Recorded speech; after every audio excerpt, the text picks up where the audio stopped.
สบายดีน้องอีมีชีวาทอเกี่ยวคำดีมาจากเมืองรองน้องเอจะมาหอเพลงที่มีชีวาจารึกคุณครูเป็นอะไรให้บรรดาทานทุกทานที่มีเกียรติก็ฟังไปพร้อมๆกัน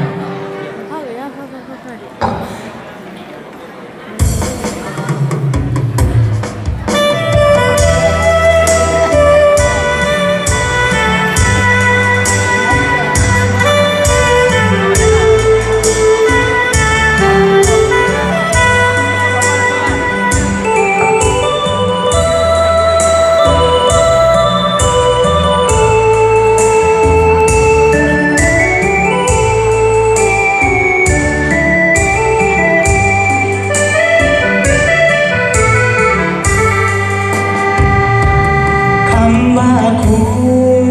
อยู่ใส่ก็พัฒนามีการศึกษาก็มาจากคำว่าครูตั้งแต่เกิดมาภาษาพ่อแม่สอนให้อีกหนึ่งปัจจัยสำคัญนั้นคือการอ่านก็พอก็คือครูผู้สอนให้ครูเอาใจใส่สอนให้รู้ทุกวิชา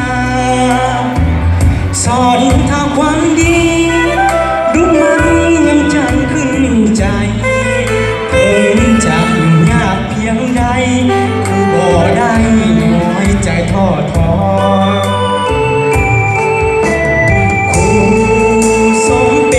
พ่อแม่ที่สองครูได้12ให้พวกน้องทำให้เคียงเก่งครูได้นำพาพัฒนาหกหมู่ทุกด้านในทุกหน้าที่การงานก็มาจากคำว่าครูพ่อผ่อนใส่ให้ครูของเราทั่วหน้าที่เจ็บตุลาทุกปีอย่าเศร้าหม่นหมองจงมีพลังตั้งมั่นเที่ยงแผ่นดินทองเปิดไฟเยื้องทางใครบอกลูกหลานพี่น้องให้ก้าวเดินไป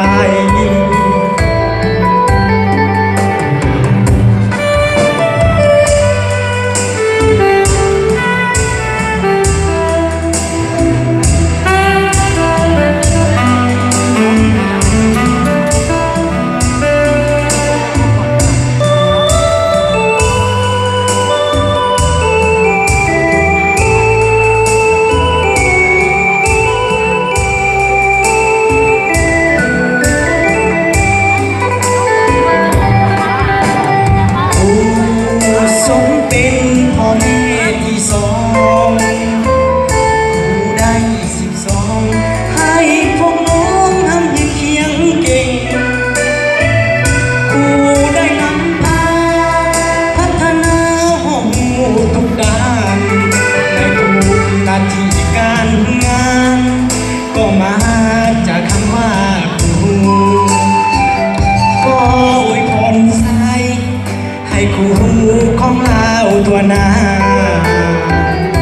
ที่เจ็บตุลาทุกปีอย่าเศร้าหม่นหมองจงมีพลังตั้งมั่นเที่ยงแผ่นดินทองเปิดไฟเยื้องทางใครบอกลูกหลานพี่น้องให้ก้าวเดินไป